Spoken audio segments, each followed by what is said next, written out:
Today's video is sponsored by Squarespace. For the past 2 years or so, I've been living with both the MacBook Air and the MacBook Pro. I know that sounds like a bit of a flex, but what I'm really trying to say is I understand why it can be a difficult decision to choose between them. The Air and the Pro are both incredible MacBooks, and I enjoy very much using both of them. So it's only one tough question I get asked way too frequently: MacBook Air or MacBook Pro? It's supposed to be a really straightforward answer, because currently the M3 Pro and M3 Max chips are available only in the MacBook Pros. So if your workloads are intensive enough to require performance beyond the base M3 chip, you should really be looking at the MacBook Pros with M3 Pro or M3 Max. Past a certain point, the choice is glaringly obvious. It's when you come back down and meet in the middle, where absolute performance isn't something you're after, and there's a base M3 version of the 14-inch MacBook Pro coexisting with the M3 MacBook Airs. That's when you've got a bit of a decision to make. And today's video will be centered mainly around this somewhat common ground. I know the M4 chip exists now, but we've really got no way of knowing if the MacBooks will even get updated to M4. It did not happen over WWDC, plus the MacBook Pros with M3 were introduced towards the end of last year, while the MacBook Air with M3 was introduced just a few months ago in March. So I think there's a fair chance we might be sticking with the M3 MacBooks for a bit. I'll start the comparison by saying ever since the MacBooks started running Apple Silicon, battery life has been amazing across all of them. On paper, the 14-inch MacBook Pro with M3 should have slightly better battery life than the MacBook Airs, but I can tell you it's not really that noticeable of a difference because it's already so good to begin with.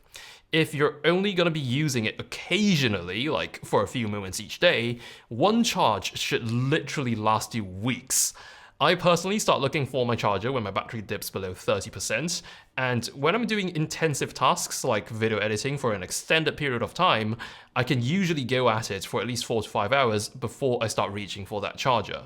Both the Air and the Pro can easily last a whole day if it comes to less intensive tasks like word processing, spreadsheets, or designing a website without breaking a sweat using Squarespace blueprints. It's an incredibly powerful guided design tool to help you come up with a catchy design using the help of AI. Unlike choosing from a template, this gives you a completely personalized design, from color schemes to fonts, and it even lets you tailor the tone of the copywriting that's generated. Your website is automatically optimized for every device.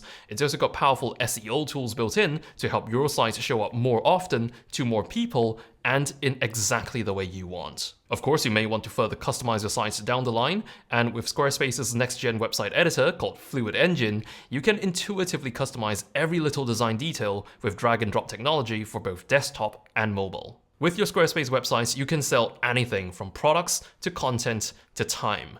Payments are flexible and seamless for your customers, letting you accept credit cards, PayPal, and Apple Pay, or even offer the option to pay later with Afterpay and ClearPay in eligible countries. Head on over to squarespace.com for a free trial, and when you're ready to launch, go to squarespace.com/zycheng to get 10% off your first purchase of a website or domain. Battery life on MacBooks has gotten so good to the point where unless I'm packing my MacBook with me for more than a few days, I don't bring my charger along. So if battery life is a key consideration for you, then it's excellent on both the Pro and the Air, which still doesn't help with our decision, but here's something that would: the display. This, in my opinion, is one of the biggest factors which sets the MacBook Pro apart from the MacBook Air. The Pro is the clear winner in this regard because it has a mini LED HDR display with ProMotion high refresh rate. If you're a creative working with any sort of HDR material, then it's easily MacBook Pro for you because the MacBook Air is SDR only. ProMotion is a nice to have thing for me.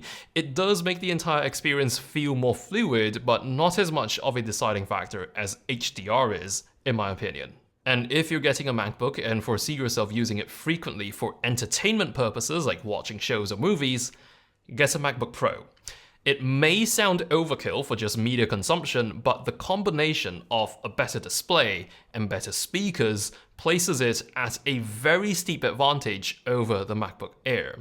The MacBook Air has what I consider to be average speakers among laptops, while the MacBook Pros have incredible speakers. The HDR displays on MacBook Pros also mean that if the show you're watching is available in HDR, you get to enjoy it in HDR, which you won't be able to if you're watching it on a MacBook Air. For me personally, I take that as a fairly big deal because I'm the type of person who, if I know the show I'm watching has an HDR version available, I would feel like I'm missing out if I'm seeing it in SDR.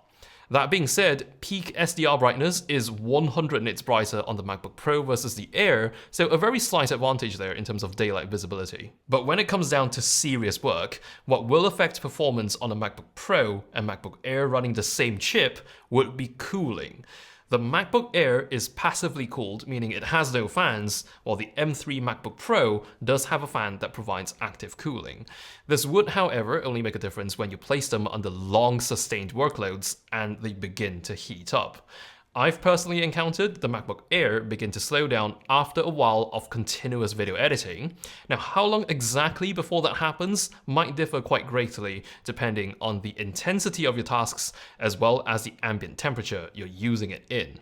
But on the MacBook Pros, because of the fans, I've never really encountered any sort of slowdown due to thermal throttling.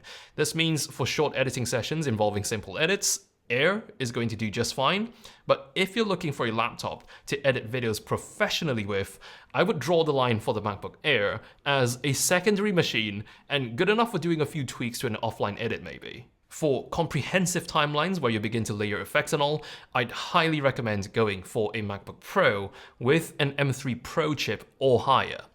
As I alluded to earlier on in the video, if your work is considered computationally intensive, go straight for an M3 Pro or M3 Max. Not just for the raw computing power, but also the ability to configure those chips with more than 24 GB of RAM. The fanless design of the MacBook Air, however, contributes to its biggest advantage, its form factor. It's significantly thinner and lighter than the MacBook Pro, and it is enough of a difference to make you want to choose the Air over the Pro, especially for bringing it on the go. I know this is pretty much the only advantage a MacBook Air has over a MacBook Pro, but every single time, as long as the reason I'm reaching for my MacBook does not involve something HDR related or requires heavy performance, I will almost always reach for my MacBook Air. There is one exception to this when it comes to work-related travels, which I'll be touching on later, but I would describe the footprint of the MacBook Air as almost iPad-like for the 13-inch model. It's so much nicer to use in bed, or if there's no table available and you're holding it up in one hand while operating it with another, it starts feeling cumbersome with a MacBook Pro, but not the Air. The difference in weight between the 13-inch Air and 14-inch Pro is close to 1/3 of a kilogram, which is a difference that can be felt very clearly. There's also no vent on the sides thanks to the passive cooling, so you won't feel any edginess when holding the MacBook Air, whereas you will feel the vents on a MacBook Pro. However, the thicker form factor of the Pro returns some benefits in the form of an HDMI port and a card reader. For the HDMI port specifically, it brings the biggest convenience to me when I'm traveling with my MacBook and will be delivering a presentation from it. Usually when I'm teaching a class, conducting a workshop, presenting a deck, or giving a talk, I find myself bringing along my MacBook Pro instead of the Air, just because the Pro has an HDMI port on it. You can very much argue that a MacBook Air with a dongle would still be a smaller footprint than a MacBook Pro, but in this case I'm drawn to the assurance that it is impossible for me to screw up because I forgot or lost my HDMI adapter. Same goes for the SD card reader, which is impossible for you to leave behind. The current price difference between the lowest priced MacBook Air and MacBook Pro is $500, but bear in mind the MacBook Pro starts off in a higher configuration relative to the Air. If we were to match their storage options, which automatically bumps the 8-core GPU on the Air up to 10, again matching the Pro, we are now looking at a $300 difference. The upgraded speakers and display on the MacBook Pro alone are worth more than $300 in my opinion, but if those aren't crucial considerations for what you need in a laptop, and your use cases won't necessarily involve resource-intensive computing for extended periods of time, you could be spending less money for a thinner, lighter device that is the MacBook Air. In the end, I'd say it boils down to three main things: media consumption experience, performance, and footprint. Hope this helps at least a bit with your decision, and I'll see you around.